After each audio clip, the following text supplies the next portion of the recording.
Etapa de la soledad, 1917 a 1937. Nuevo y conocido director espiritual. Por segunda vez, Conchita se acerca a Monseñor Valverde para dirigirse espiritualmente con él.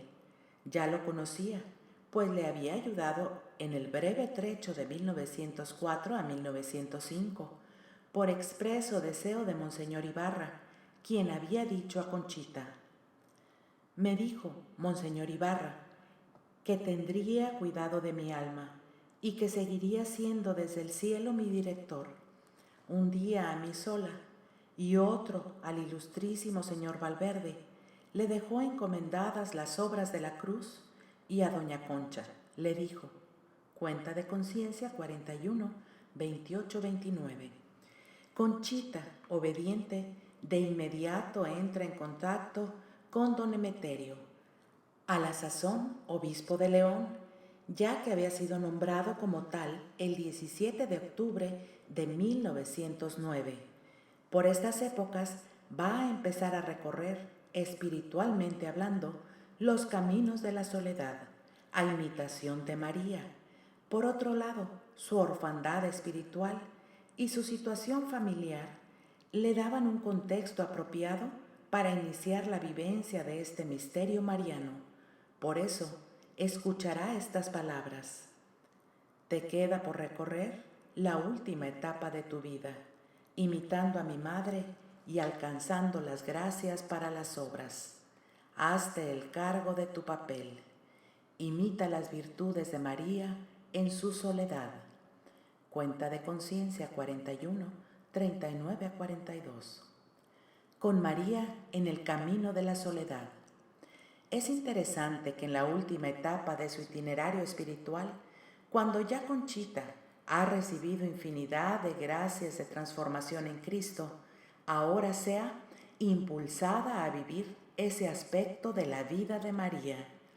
Pensando en la Virgen, podemos darnos cuenta que ella vivió como ninguna otra criatura el nacimiento de la Iglesia, la privación de la presencia física de su Hijo, y como nadie se sumergió en ese abismo de silencio y soledad contemplativa, que por otro lado eran tan dinámicos y fecundos que empujaron el desarrollo de la Iglesia por todo el mundo conocido.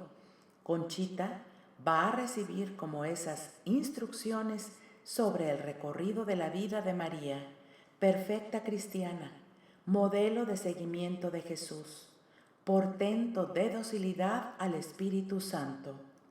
Y esa etapa en María fue una etapa de profunda contemplación.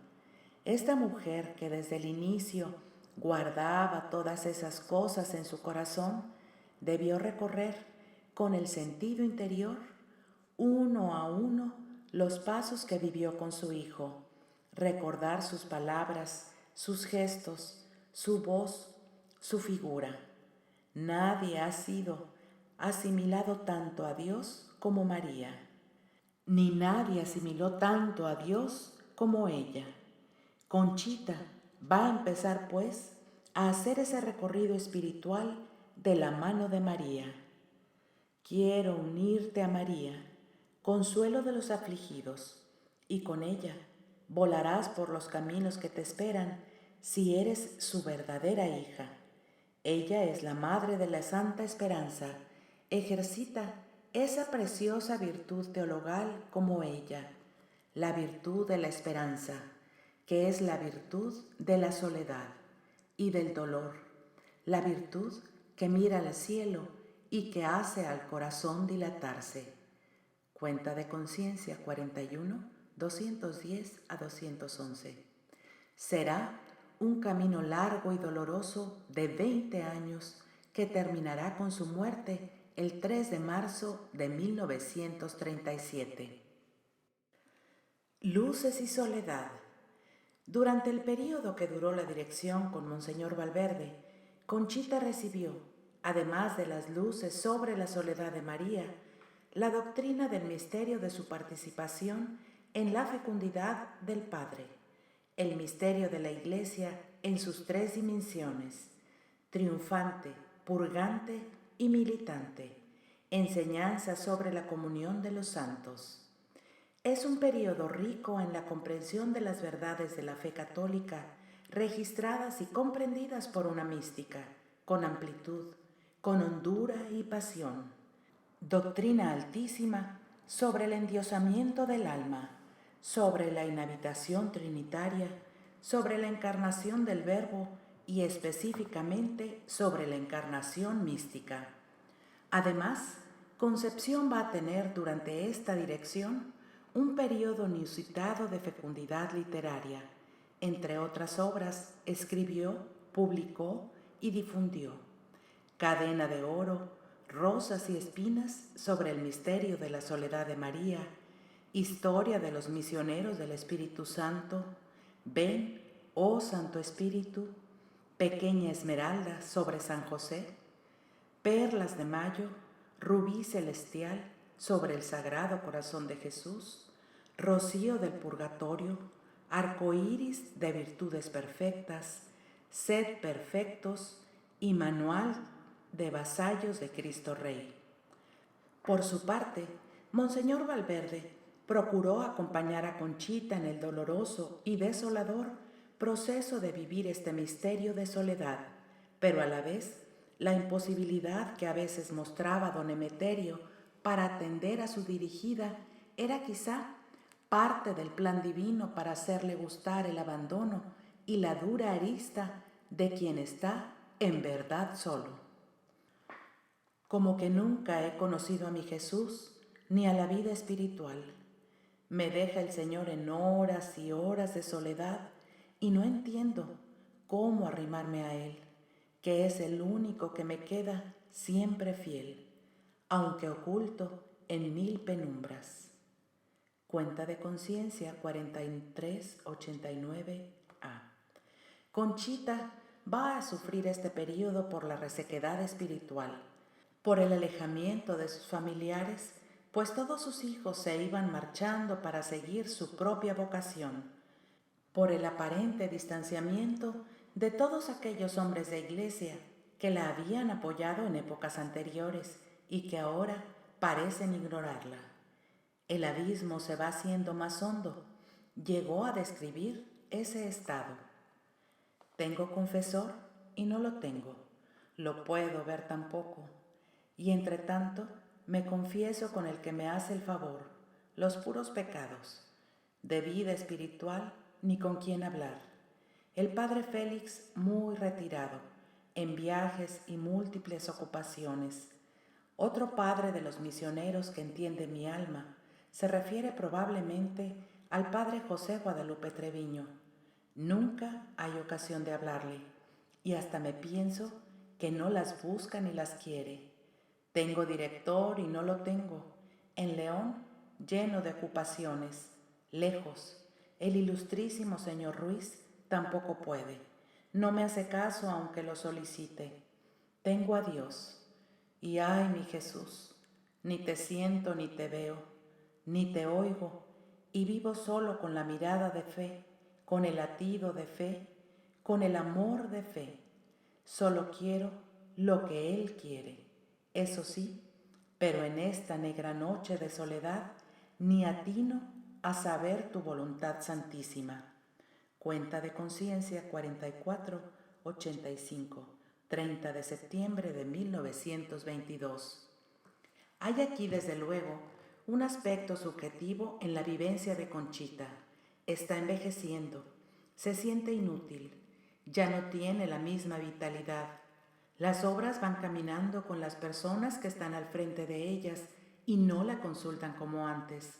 Por otro lado, su director es un hombre extremadamente ocupado, a veces sin tiempo para contestar las cartas de su dirigida, el padre Félix, que es el factorum de la Congregación de los Misioneros del Espíritu Santo, con sus cargos de superior general, formador, promotor vacacional.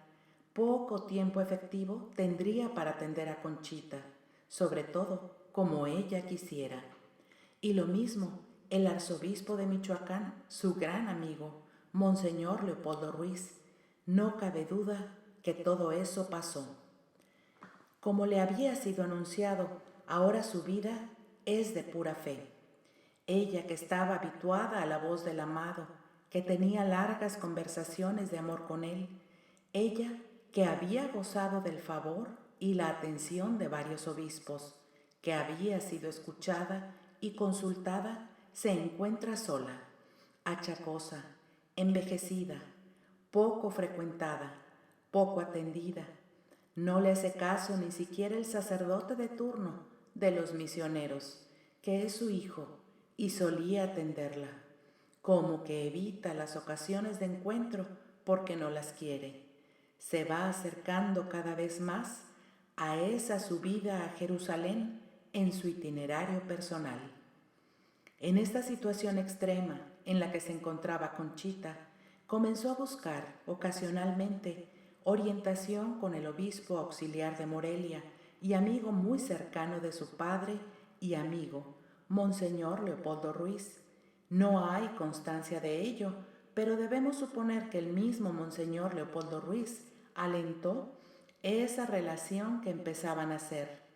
Se acerca a don Luis María para solicitar alguna orientación en ese período de oscuridad. Le supliqué que le diera una ayudadita a mi alma. Cuenta de conciencia 44, 135 y 136, 4 de noviembre de 1923.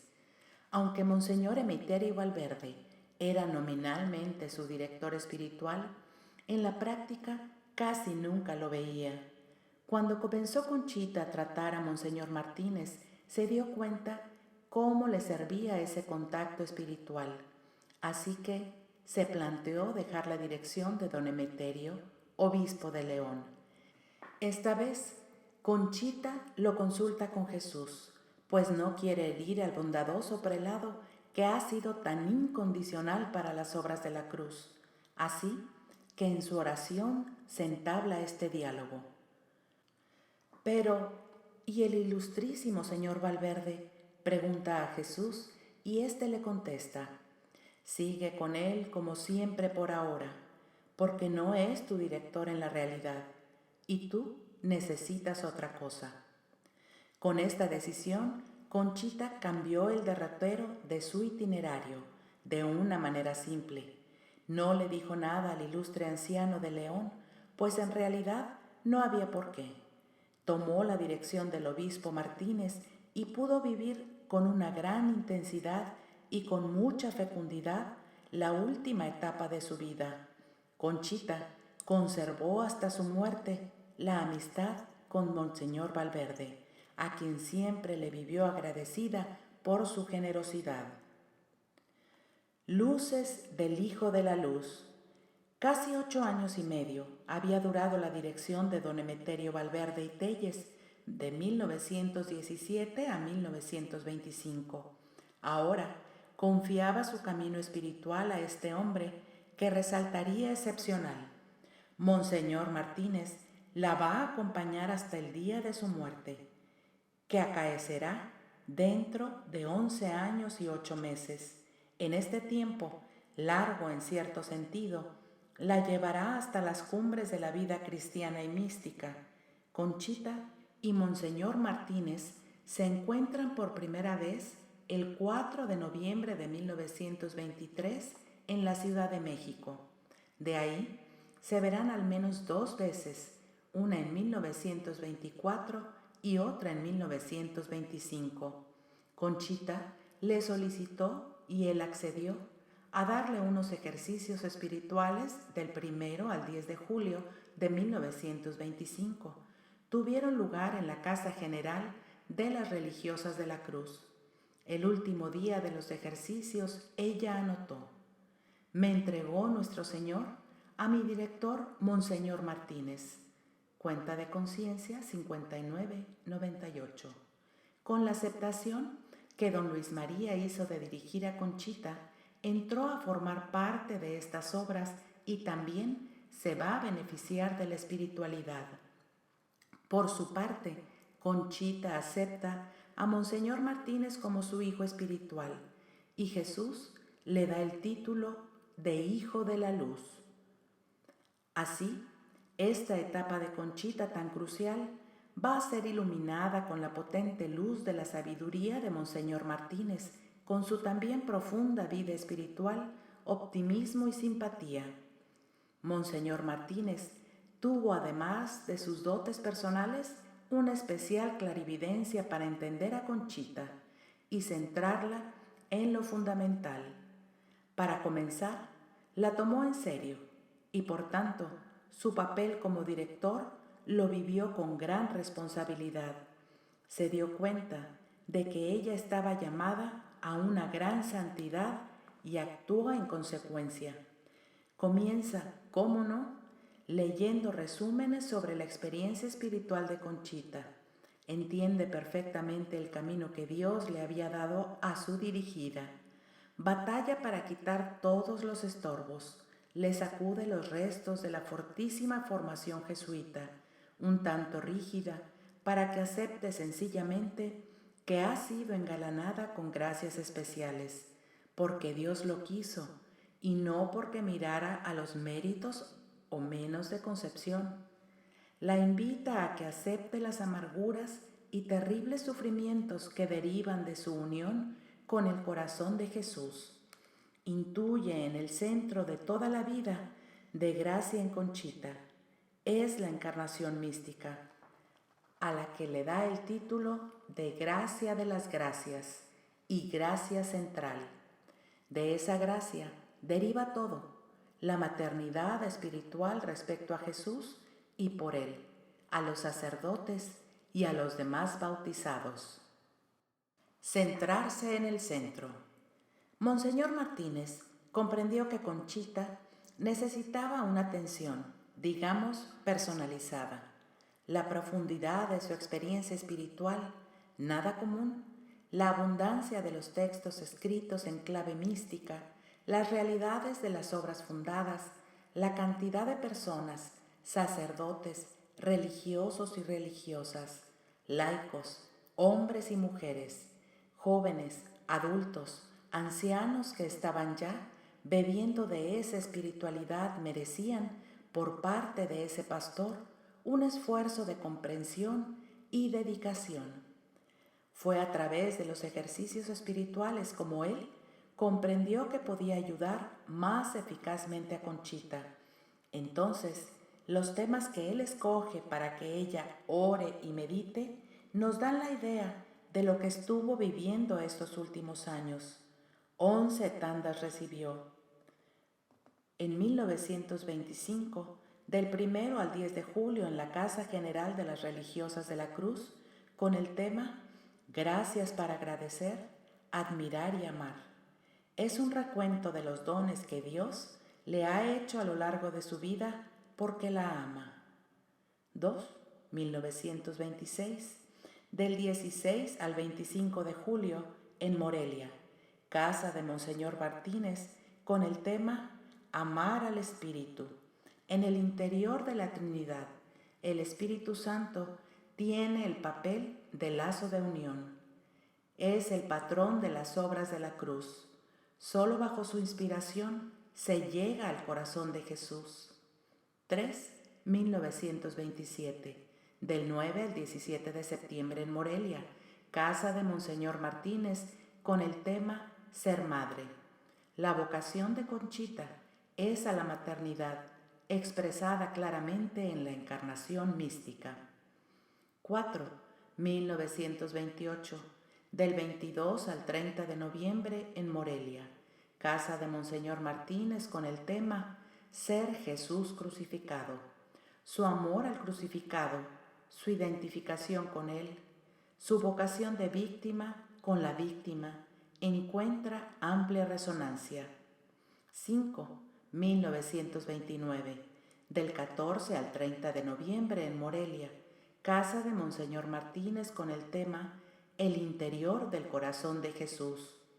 Participación con los sentimientos más íntimos del Salvador, sus dolores internos, su amargura por la infidelidad de los suyos. 6. 1930. Del 11 al 25 de diciembre en Morelia, Casa de Monseñor Martínez, con el tema consumación en la unidad de la Trinidad, la simplicidad y la unidad de Dios como fuente de la propia unidad interior. 1931, del 25 de diciembre al 14 de enero de 1932 en Morelia, casa de Monseñor Martínez, con el tema El tercer amor, el grado más alto del amor, la entrega sin condiciones a la voluntad de Dios. 8. 1933, 6 al 25 de marzo en Morelia, casa de Monseñor Martínez, con el tema Los descansos de Jesús. 9. 1934, del 28 de julio al 21 de agosto en Morelia, casa de Monseñor Martínez, con el tema Dar a Jesús para ser crucificado. Como el Padre, que en su infinito amor entrega al Hijo para ser crucificado a imitación suya, en unión con Él. 10. 1935, del 14 de octubre al 18 de noviembre, en Morelia, casa de Monseñor Martínez, con el tema La encarnación mística. Centro y resumen de todas las gracias de su vida, centradas del Verbo y su relación maternal con Él. 11. 1936, del 3 de octubre al 2 de noviembre en Morelia, casa de Monseñor Martínez, con el tema La perfecta alegría, desprendimiento total, única alegría, la posesión de Dios y la cruz del Redentor, preparación a la muerte. En estos 11 ejercicios vemos, como en una radiografía, la dirección de Monseñor Martínez y la última etapa en la vida espiritual de Conchita. Acentos especiales de esta etapa. Es obvio que la vivencia de los ejercicios espirituales eran el tema para la vivencia espiritual íntima de Conchita, pero de todos estos temas van a destacar 4 aspectos esenciales por la cantidad de comunicaciones íntimas y por las repercusiones directas en la espiritualidad de la cruz. Amar con el Espíritu Santo, las confidencias, el tercer amor y la perfecta alegría. Amar con el Espíritu Santo. Este rico tema espiritual comienza a ser esbozado en los escritos de Conchita, como ya lo mencionamos, desde diciembre de 1923 y va a durar hasta diciembre de 1927. Este punto doctrinal es de una gran riqueza teológica. Conchita, como todo lo que escribe, va a vivirlo primero. Absorbiendo pues el Espíritu Santo al espíritu de la criatura en la transformación, la llena de ese amor purísimo que es Él, y entonces, con ese amor mismo, ama la criatura al divino Verbo, es decir, con el amor mismo con que lo ama, y se ama al Padre, con la perfección del amor. Y continúa Conchita diciendo: yo creo que unión y amor es lo mismo, pues me uniré y amaré y seré toda del Espíritu Santo, viviendo la encarnación mística y amando con Él, al Padre y al Verbo. Cuenta de Conciencia 45, 206 y 207. Porque, como le explica Jesús a Conchita, la perfección del amor consiste en amar con el que es el amor, con el Espíritu Santo, a Dios mismo y a los demás.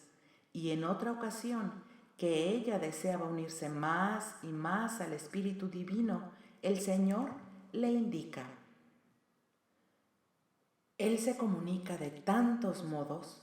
Me dijo un día que Él tenía 5 maneras de allegarse al alma: con sus toques, con sus reposos, con sus descansos, con su posesión, con su unión, la suavidad, la dulzura, la delicadeza, la unción con que penetra en los más ocultos senos del alma. No se pueden traducir, solo sentir.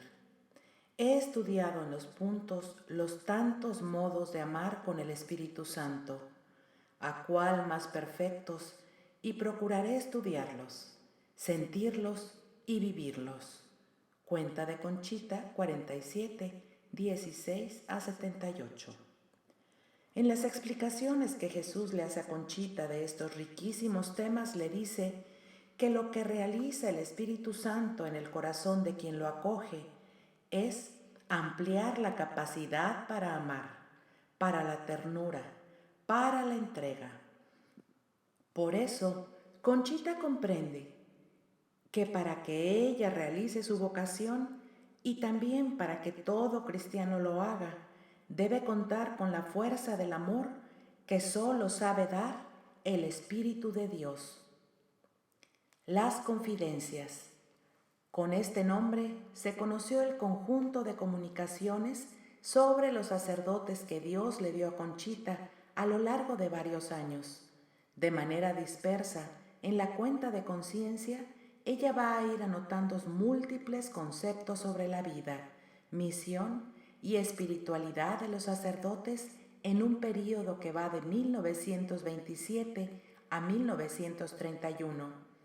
Conchita comienza a recibir estas luces sobre la vida sacerdotal cuando tiene 64 años. Las confidencias a mis sacerdotes, como después se les llamó, se encuentran enmarcadas en un agitado contexto histórico, ya que desde julio de 1926 se encontraban levantados los cristeros para defender su religión. El Estado laico prohibía muchos aspectos de manifestación cultural y pretendía controlar el número de sacerdotes, su manera de vivir y de servir a la gente. Estos escritos, que después serán estudiados y editados en varias ocasiones, pretenden renovar en los sacerdotes el amor a su vocación, invitarlos a la transformación en Cristo, a la unidad en la Trinidad, y a la vez hacen una severa, profética advertencia sobre la irresponsabilidad, pecado y traición que pueden hacer los malos sacerdotes. Conchita fue viviendo todos estos secretos con admiración, alegría, gratitud y a la vez con profundo dolor y consternación, porque en ello se descubre toda el alma sacerdotal con sus luces y sombras. Conchita se hace eco de los amores y de los dolores de Jesús. Señor, estoy azorada y agradecida hasta donde alcanzan las fuerzas de mi alma por lo que me dijiste ayer y lo que me dijo mi director de la confirmación en gracia que encierra. Dice él: ¿cómo es eso, mi Jesús? Ay, mi amado único, ¿por qué me quieres a mí? Porque eres mía y el acueducto de mis gracias para otros, pero más te quiero porque eres de los sacerdotes y por este hecho, más mía por ellos. Cada uno y ellos todos son uno solo en mí, y eres de ellos porque eres mía, y yo te los he dado, pero de una manera sin soltarte, sino en mí, y estás en mí, y precisamente porque eres mía y estás en mí, les perteneces. Cuenta de Conciencia 54, 382 a 395. Conchita contribuyó con su oración, con sus sacrificios y con su entrega a la santidad de los sacerdotes, y desde esa época hasta el presente, a través de sus escritos místicos, Jesús la empleó para hacernos llegar ese monumento de doctrina sobre el sacerdocio católico. Conchita constató cómo esos escritos, que tienen la unción venida del Espíritu Santo, hacían el bien a los sacerdotes que los recibían con buena voluntad. El tercer amor. Conchita va a distinguir en su propia experiencia espiritual 3 clases de amor. El primero es el amor que la criatura puede darle a Dios, movida por la caridad. El segundo consiste en dejarse amar por Dios, sin poner obstáculo, a pesar de nuestras miserias. Y el tercer amor consiste en pedir con ansias a Dios ser amado por Él. Es muy bello el texto en el que ella registra esta vivencia. Yo he sentido, en lo más íntimo de mi alma, 3 etapas del amor divino. Primero, amar, amar con locura, con delirio, con pasión, con humildad, sí, pero con vehemencia y fuerza del cielo dada por Él. Después, he sentido la necesidad y el vivo deseo de Jesús de no solo tender a su amor como el imán al acero, no solo de ampliar el alma para abarcarlo, de ser esto posible, sino el amor de dejarse amar, de abandonarse a su amor, de entregársele sin reservas ni condiciones, ni exclusivismos, sino total, absoluta y plenamente, para que haga y deshaga con toda libertad en lo que Él le pertenece. Pero después de todo esto, he encontrado otro amor en el mismo amor, amor humilde pero audaz, amor de pudor subidísimo, pero de confianza ilimitada, amor infantil, a la vez que muy alto, que encierra al mismo tiempo sencillez y audacia, que cierra los ojos para ver lo que uno es y que, revistiéndose de lo divino, atrae al amado, con la tranquilidad y naturalidad que nace de esa clase de nuevo amor, de libertad amorosa. ¿Cuál es ese amor? Pues nada menos que llamar a Jesús con pasión divina y de lo muy hondo del alma decirle: Jesús, quiéreme tú, bésame tú, acaríciame tú, y ya no de mí a ti, sino de ti a mí. Así le estaba diciendo yo cuando lo sentí junto a mí sonriendo, y se me vinieron las lágrimas de gratitud y de amor de vergüenza.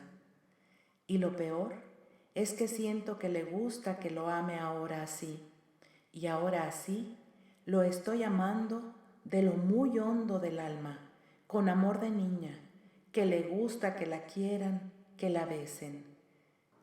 Cuenta de Conciencia 57, 222 a 227. Aprender esa nueva clase de amor, en ella que siempre se sintió indigna, consiste en un paso trascendental. Le pide a Dios que la ame así como ella es, y Dios la ama así, y se alegra de hacerlo. Está transformada en Jesús, lleva místicamente en su alma a Cristo, está unificada, simplificada en la Trinidad. Ha alcanzado una unión subidísima, ya que participa de la unión de Jesús con el Padre y el Espíritu Santo. Perfecta alegría. Un tema postrero es este de la perfecta alegría, que es también el objeto de meditación de sus últimos ejercicios espirituales. Conchita fue repasando una a una las verdades que vivió a lo largo de su ya extensa caminata espiritual. Solo en la cruz está el secreto de la perfecta alegría, gozarse en el dolor y en el sufrimiento, a imitación de Cristo, que cumple así la voluntad de su Padre. En esto está la perfecta alegría, aceptar la voluntad de Dios en todos sus términos, conocer el mar del dolor del corazón de Cristo, ser pura como el Hijo de Dios, llevar a Cristo en las entrañas, ser madre de los sacerdotes, identificarse con la cruz viva del apostolado, la unión estrecha con la Trinidad, conocer y participar de la cruz interna del corazón de Jesús. Todos estos son los temas que Conchita conoce de manera vivencial y que en la etapa final va a recordar para consumar poco a poco en ella el cuadro completo de su camino espiritual. Amor a la Iglesia. La madurez de la vida espiritual en los itinerarios de los santos coincide con un crecido amor a la Iglesia. Ese amor de exquisita caridad va creciendo hasta volverse un incendio. En Conchita no fue diferente, ya lo vimos anteriormente. Ella experimentó esa necesidad de ser de la Iglesia y de vivir a favor de ella. Para Conchita, toda la fuente de amor hacia la Iglesia se encuentra en la Trinidad, quien tiene su asiento en esa Iglesia y quien da vida y reviste de gloria y esplendor a la esposa amadísima del Verbo. Te he hecho ver que todo el amor de la Trinidad está en mi Iglesia y que solo por su derivación, por ese santo y único medio, amo a las almas y me derramo en ellas. Cuenta de Conciencia 49, 390. Conchita entiende así que la Iglesia es divina, pues lleva a la Trinidad y es depositaria de todos los tesoros del cielo. Ella guarda, como arca preciosa, todos los tesoros del Espíritu Santo, sus dones, todo el amor y la ternura del Padre y la sangre preciosa y salvadora del Verbo hecho carne. La Iglesia es madre. Conchita va a tomar a María y a la Iglesia como modelos de madres. Las dos son vírgenes, las dos son santas, las dos son intachables, las dos son inmaculadas y sin arrugas, y las dos son fecundas. Las dos también quieren la santidad de sus hijos y por eso llevan en su interior al Espíritu Santificador, al que entregan y comunican a través de su obrar, su palabra, sus signos, su amor y su trabajo. Las dos son fidelísimas a Cristo. Cruzada en favor de los hogares, como últimos destellos de un potente sol que tramonta, Conchita va a tener todavía en la recta final de su vida los postreros resplandores apostólicos. El día 31 de octubre de 1935, estando en sus ejercicios espirituales en Morelia, que le dirige Monseñor Martínez, apunta en su cuenta. Habló pidiendo una cosa para su gloria, la cruzada. Cuenta de Conciencia 64, 105, 31 de octubre de 1935. El Señor le pide una cadena de almas víctimas en favor de la gloria del Padre, siguiendo el espíritu de la cruz. La intención es agrandar el círculo de las personas que están viviendo la cadena de amor. Conchita duda si esta será la sexta obra de la cruz, pero el Señor le aclara: ¿que acaso la cadena de amor es otra obra? Jesús le pide a Conchita que se hagan muchos actos de expiación por los divorcios que traen muchos pecados.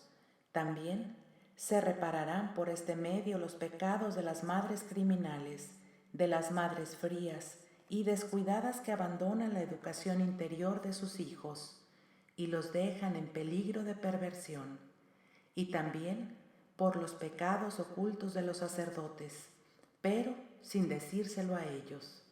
El 8 de noviembre de ese mismo año, de 1935, Conchita anota admirada en su cuenta: Día feliz, cruzada. Hoy fue un día lleno, porque dio principio la obra que Jesús me pidió el 31 de octubre y el 1 y el 2 y el 4 de este mes de noviembre. ¿Será posible esta rapidez? Quedó aceptada y sancionada por la Iglesia. Quedó inaugurada en la cuevita delante del Santísimo y con media exposición y bendición. Hicieron su consagración las 3 primeras almas como víctimas por el santo fin de la obra, y todo sin interés personal, para la gloria del Padre. Cuenta de conciencia 64, 147A y 148. Con estos medios, sencillos si se quiere, Conchita y su director iban sumando personas comprometidas que quisieran orar y sacrificarse en la vivencia de la cadena de amor con el objetivo concreto de orar por la unidad y santidad de las familias y para interceder por los pecados de los sacerdotes, aspectos que Conchita había vivido intensamente en su camino personal. El año de 1936. El último año de la vida de Conchita está marcado por una experiencia profunda de soledad. El cerco se está cerrando. El cáliz está hasta los bordes. Conchita va a vivir una experiencia aún más intensa de la soledad, pese a tener un director solícito y cercano. Dios la quiere hacer pasar por ese crisol, el último, antes del encuentro. Centro la atención en el año de 1936. En este año se hace más densa la experiencia de soledad. Conchita la vive de forma recrudecida y siendo el último año de vida, se convierte en la cima. Y conclusión. Soledad será la última palabra de la experiencia cristiana de Conchita. Los contextos influyen en esta etapa, su edad y enfermedades, su viudez, sus hijos casados, el desarrollo autónomo de las obras de la cruz, la distancia normal, por ocupaciones o por condiciones físicas y geográficas del padre Félix y de otras personas importantes para ella, las críticas situaciones sociopolítico-religiosas de México y de España, donde vivía su hijo Manuel, sacerdote jesuita. Comienza el año con ese hondo sentimiento. He seguido enferma, en cama, con muchas penas interiores y exteriores, y él escondido, y sola, sin un alma que me comprenda, y llena de perplejidades y espinas. Cuenta de conciencia 65, 67, 68, 20 de febrero de 1936. Y esta vivencia, más que estado físico, es una experiencia espiritual que irá creciendo más y más. Ya para el mes de octubre, la experiencia es desgarradora. Es una soledad que casi no se puede contener. Padre mío, es muy cierto que en este año he sufrido mucho. Es cierto que no comprendo los recientes dolores. Son nuevos, son desesperantes, agónicos, indescriptibles. Pero tengo por los labios de usted el lenitivo consolador de que esos dolores son de Jesús, son los de Él, son una astillita de su interna cruz. Le voy a contar unos visos de esta mi situación en este año de dolor. Es horrible bajar de las alturas, digo, de la vida sobrenatural y pura, a los gases asfixiantes de las cosas de la tierra. Mundo, conversaciones vacías, pecaminosas, vanas, que está uno obligado a oír, a soportar. Sufro en este estado, con el puñal de la indiferencia del alma, la tibieza, la frialdad para con Dios, acostumbrada a tener calor, si ya no fuego para con Él. Sufro con esa como insensatez que nada conmueve, que hace dudar si tiene uno siquiera corazón. Sufro con eso glacial y horrible, con esa divagación de no saber si comulgué ya o no, de si recé o no, dudando de si ama uno o aborrece, o peca contra la fe. Se sienten ganas de huir del sagrario, sintiendo a la vez la atracción hacia él. La oración, un tormento, un fastidio, o sueño con ganas de huir. El pensamiento de Jesús, El roce siquiera de su recuerdo hace llorar, produciéndose en el alma un dolor como de un bien perdido, de una vida espiritual fracasada, de una cosa como relámpago que pasó para no volver jamás. Ya he tenido últimamente lo que nunca, aparte del tedio como de la vida y de todo lo que me rodea, desesperación, como si mejor fuera el infierno, a la vez que se ve un caos que arrastra, un abismo que atrae, como si prefiriera ese infierno. Las virtudes teologales se debilitan, las otras como que no existen. Viene a aumentar esto, cierto despecho o decepción de todo lo santo, de todo lo bueno. Dios mío, y solo la punta de la voluntad debilitada, como que sostiene. Cuenta de conciencia 65, 220 a 225, 7 de octubre de 1936. Parece que todo se resquebraja, que nada tiene sentido, que todo lo que ha vivido es un sueño, una ilusión, un engaño. Y Jesús, ese hombre Dios que le dio conversación toda su vida, está mudo. ¿O acaso no está? ¿O tal vez nunca estuvo? Conchita pasará por estas terribles pruebas de fe, como pasan muchos santos al final de su vida. Teresa de Lisieux, en sus crueles dudas sobre la existencia de Dios y la vida eterna, teme llegar a blasfemar o aún suicidarse. Para Conchita la negra duda consiste en pensar que ella inventó todo. ¿Dónde está ese Dios tan cercano de su juventud? ¿Qué no inventó ella todas esas conversaciones? Su director, Monseñor Martínez, tratará de sostenerla, haciéndola ver que ella le ofreció al Señor pasar por todo.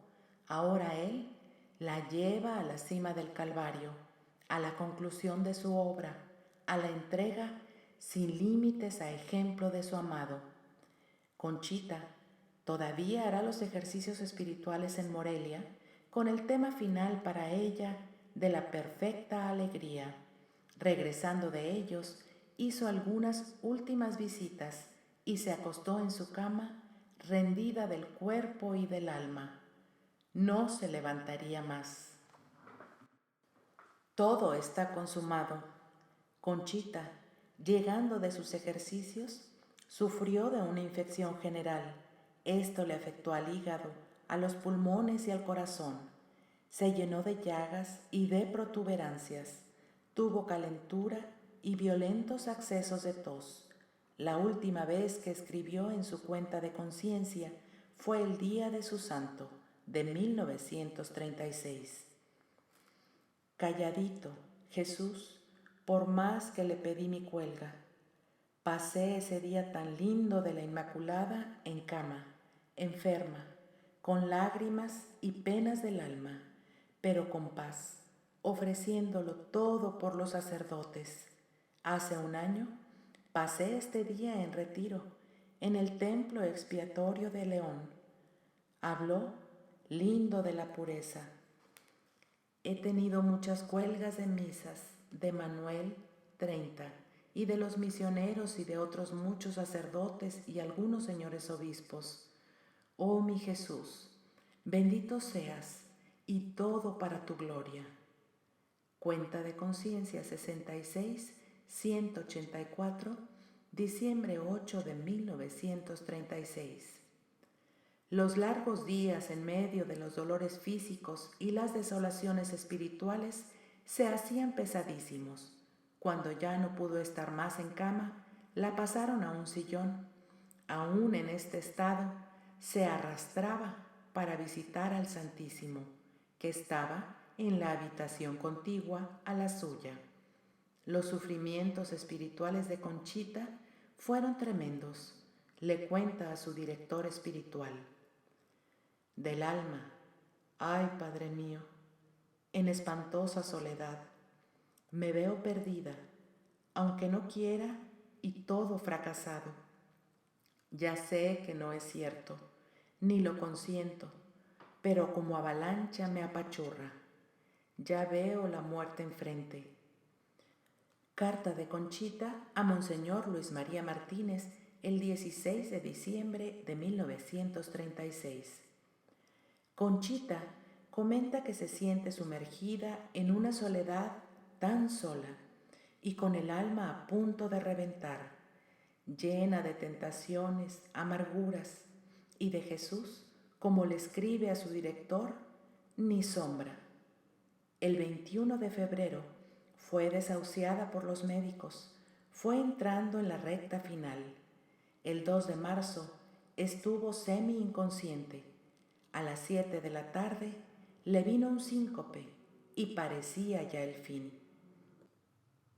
El padre Félix y Monseñor Martínez rodeaban su cama. Comenzaron a rezar preces por los agonizantes. Pronto pasó esa penosa cuesta y a las 11 de la noche se fueron todos a dormir. A medianoche volvió a tener un grave malestar físico y se reunieron de nuevo todos los presentes. Conchita se asfixiaba y entonces 2 de sus hijos, Salvador e Ignacio, le levantaron los brazos para que pudiera respirar. Conchita estaba en la cruz en el momento supremo de su vida. Levantó los brazos a ejemplo del Salvador, a quien tanto amó y a quien adoró, sobre todo en el misterio doloroso de su cruz. Ahora él le concedía morir con los brazos levantados, abrazando a la humanidad.